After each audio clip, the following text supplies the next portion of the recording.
ಪಹಲ್ಗಾಮ್ ಭೀಕರ ಭಯೋತ್ಪಾದಕ ದಾಳಿ ನಡೆದು ನಾಳೆಗೆ ಭರ್ತಿ 1 ವರ್ಷ. ಅವತ್ತು ಏಪ್ರಿಲ್ 22, 2025ರಂದು ಜಮ್ಮು ಕಾಶ್ಮೀರದ ಪಹಲ್ಗಾಮ್ ಪ್ರವಾಸಿ ತಾಣದಲ್ಲಿ 3 ಭಯೋತ್ಪಾದಕರು ನಡೆಸಿದ ಭೀಕರ ಗುಂಡಿನ ದಾಳಿಯಲ್ಲಿ ಒಬ್ಬ ಸ್ಥಳೀಯನೂ ಸೇರಿದಂತೆ ಒಟ್ಟು 26 ಮಂದಿ ಅಮಾಯಕರು ಬಲಿಯಾದರು. ಆ ಭಯಾನಕ ದಾಳಿ ನಡೆದು 12 ತಿಂಗಳುಗಳ ನಂತರವೂ ದೇಶದ ಮುಂದಿರೋದು ಕೇವಲ ಕರಾಳ ನೆನಪುಗಳಲ್ಲ, ಬದಲಾಗಿ ಉತ್ತರ ಸಿಗದ ಸಾಲು ಸಾಲು ಗಂಭೀರ ಪ್ರಶ್ನೆಗಳು. ಕಾಶ್ಮೀರದಂತಹ ಅತ್ಯಂತ ಸೂಕ್ಷ್ಮ ಪ್ರದೇಶದ ಪ್ರವಾಸಿ ತಾಣವೊಂದರಲ್ಲಿ ಯಾಕೆ ಯಾವುದೇ ಭದ್ರತಾ ಸಿಬ್ಬಂದಿ ನಿಯೋಜನೆ ಇರಲಿಲ್ಲ? ಅಂದು ಪಹಲ್ಗಾಮ್ನ ಪ್ರಶಾಂತ ಕಣಿವೆಯಲ್ಲಿ ಅಮಾಯಕ ಪ್ರವಾಸಿಗರ ರಕ್ತ ಹರಿಯೋಕೆ ಯಾರ ವೈಫಲ್ಯ ಕಾರಣ? ಶಸ್ತ್ರಸಜ್ಜಿತ ಭಯೋತ್ಪಾದಕರು ಅತಿ ಸೂಕ್ಷ್ಮ ಪ್ರದೇಶಕ್ಕೆ ನುಗ್ಗಿ ಇಷ್ಟೊಂದು ದೊಡ್ಡ ಮಟ್ಟದ ಜೀವಹಾನಿ ಮಾಡೋಕೆ ಹೇಗೆ ಸಾಧ್ಯ ಆಯಿತು? ಆ ಬಳಿಕದ 1 ವರ್ಷದಲ್ಲಿ ಸರ್ಕಾರ ಆ ಗಂಭೀರ ಭದ್ರತಾ ವೈಫಲ್ಯದ ಬಗ್ಗೆ ನಡೆಸಿದ ತನಿಖೆ ಎಲ್ಲಿಗೆ ತಲುಪಿದೆ?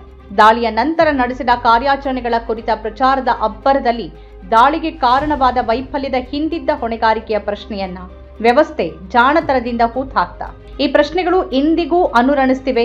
ಆದರೆ ಉತ್ತರಿಸಬೇಕಾದ ರಾಜಕೀಯ ನಾಯಕತ್ವ ಮತ್ತು ಉನ್ನತ ಮಟ್ಟದ ಅಧಿಕಾರಶಾಹಿ ಮಾತ್ರ ಗಾಢ ಮೌನಕ್ಕೆ ಶರಣಾಗಿದೆ. ಪುಲ್ವಾಮಾದಿಂದ ಪಹಲ್ಗಾಮ್ ವರೆಗೆ ಒಂದು ದುರಂತಮಯ ಸರಣಿ ಎದ್ದು ಕಾಣುತ್ತೆ. ಪುಲ್ವಾಮಾ ಭಯೋತ್ಪಾದಕ ದಾಳಿಯ ಸಮಯದಲ್ಲಿ ಕೇಳಿಬಂದ ಅದೇ ಗುಪ್ತಚರ ಲೋಪದ ಗಂಭೀರ ಆರೋಪಗಳು ಪಹಲ್ಗಾಮ್ ವಿಷಯದಲ್ಲೂ ಪುನರಾವರ್ತನೆಯಾಗಿದೆ. ಆಧುನಿಕ ತಂತ್ರಜ್ಞಾನ, ಡ್ರೋನ್ ಕಣ್ಗಾವಲು ಮತ್ತು ಸಾವಿರಾರು ಭದ್ರತಾ ಸಿಬ್ಬಂದಿ ನಿಯೋಜನೆಯ ನಡುವೇನೂ ಭಯೋತ್ಪಾದಕರು ತಮ್ಮ ಯೋಜನೆಯನ್ನ ಯಶಸ್ವಿಯಾಗಿ ಜಾರಿಗೆ ತರ್ತಿದ್ದಾರೆ ಅಂತಂದ್ರೆ ನಮ್ಮ ರಕ್ಷಣಾ ವ್ಯವಸ್ಥೆಯಲ್ಲಿನ ರಂಧ್ರಗಳು ಎಷ್ಟು ದೊಡ್ಡದಾಗಿರಬಹುದು ಅನ್ನೋದು ಊಹೆಗೂ ನಿಲುಕದ್ದು. ಪುಲ್ವಾಮಾದ ನಂತರ ನಾವು ಕಠಿಣ ಪಾಠಗಳನ್ನು ಕಲಿತಿದ್ದೇವೆ ಅಂತ ಸಾರಿದ ಕೇಂದ್ರ ಸರ್ಕಾರಕ್ಕೆ ಪಹಲ್ಗಾಮ್ನಲ್ಲಿ ಅಂಥದ್ದೇ ಘೋರ ವೈಫಲ್ಯ ಮರುಕಳಿಸದಂತೆ ತಡೆಯೋಕೆ ಯಾಕೆ ಸಾಧ್ಯವಾಗಲಿಲ್ಲ?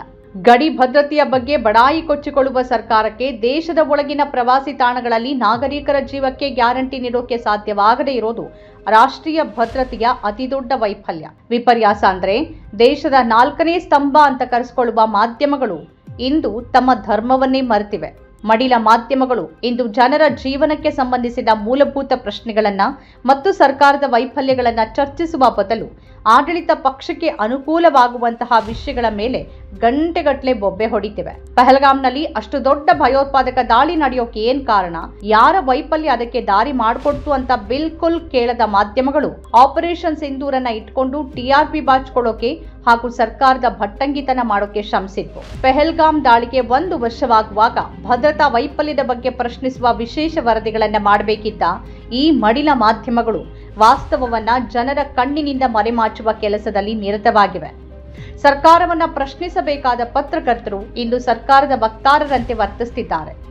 ಜನರ ಜೀವಕ್ಕಿಂತ ರಾಜಕೀಯ ಅಜೆಂಡಾಗಳೇ ಮುಖ್ಯವಾಗಿರುವ ಈ ಕಾಲದಲ್ಲಿ ಪಹಲ್ಗಾಮ್ನಂತಹ ಭೀಕರ ದುರಂತಗಳು ಕೇವಲ ಕೆಲವು ದಿನಗಳ ಸುದ್ದಿಯಾಗಿ ಮುಕ್ತಾಯಗೊಳ್ತಿರೋದು ಅತ್ಯಂತ ಬೇಸರದ ಸಂಗತಿ. ಇದರ ನಡುವೆ ನರಳುತ್ತಿರೋರು ಸಾಮಾನ್ಯ ನಾಗರಿಕರು. ಪಹಲ್ಗಾಮ್ ದಾಳಿಯ ಈ 1 ವರ್ಷ ಸರ್ಕಾರದ ವೈಫಲ್ಯ ಮತ್ತು ಮಡಿಲ ಮಾಧ್ಯಮಗಳ ದಿವಾಳಿತನವನ್ನ ಬಯಲು ಮಾಡಿದೆ. ಪುಲ್ವಾಮಾದಂತಹ ಘಟನೆಗಳು ಪುನರಾವರ್ತನೆ ಆಗ್ತಾ ಇದ್ರು ನಾವೆಚ್ಚೆತ್ಕೊಂಡಿಲ್ಲ ಅಂತಂದ್ರೆ ನಾವಿನ್ನೂ ಎಷ್ಟು ಬಲಿಗಳನ್ನ ನೀಡಬೇಕಿದೆ ಅನ್ನೋ ಪ್ರಶ್ನೆ ಕಾಡುತ್ತೆ.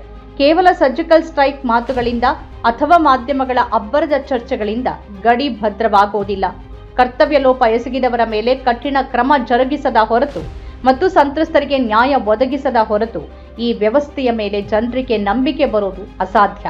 ಪಹಲ್ಗಾಮ್ ದಾಳಿಯ ಭದ್ರತಾ ಲೋಪದ ಬಗ್ಗೆ ಶ್ವೇತಪತ್ರ ಹೊರಡಿಸೋಕೆ ಸರ್ಕಾರಕ್ಕೆ ಧೈರ್ಯ ಇದೆಯಾ? ಮಡಿಲ ಮಾಧ್ಯಮಗಳು ಸತ್ಯವನ್ನ ಜನರ ಮುಂದೆ ಇಡಬಲ್ಲವ?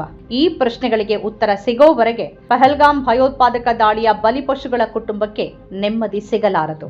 ನಮ್ಮ ಕಾರ್ಯಕ್ರಮಗಳನ್ನ ನೀವು ನೋಡ್ತಾ ಇದ್ರೆ ನಮ್ಮ ಚಾನೆಲ್ ಅನ್ನ ಸಬ್ಸ್ಕ್ರೈಬ್ ಮಾಡಿ, ಪಕ್ಕದ ಬೆಲ್ ಐಕಾನ್ ಒತ್ತಿ ನಮ್ಮನ್ನ ಬೆಂಬಲಿಸಿ. ಹಾಗೆ ನಮ್ಮ ಕಾರ್ಯಕ್ರಮಗಳನ್ನ ಲೈಕ್ ಮಾಡಿ, ಕಮೆಂಟ್ ಮಾಡಿ, ಅದನ್ನ ಬೇರೆಯವರಿಗೂ ವಾಟ್ಸ್ಆಪ್ ಮೂಲಕ ಶೇರ್ ಮಾಡಿ.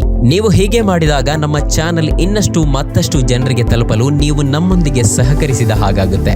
ಇದು ನೀವು ಯಾವುದೇ ಖರ್ಚಿಲ್ಲದೆ ಕೆಲವೇ ಸೆಕೆಂಡುಗಳಲ್ಲಿ ನೀಡಬಹುದಾದ ಸಹಕಾರ. ಧನ್ಯವಾದಗಳು.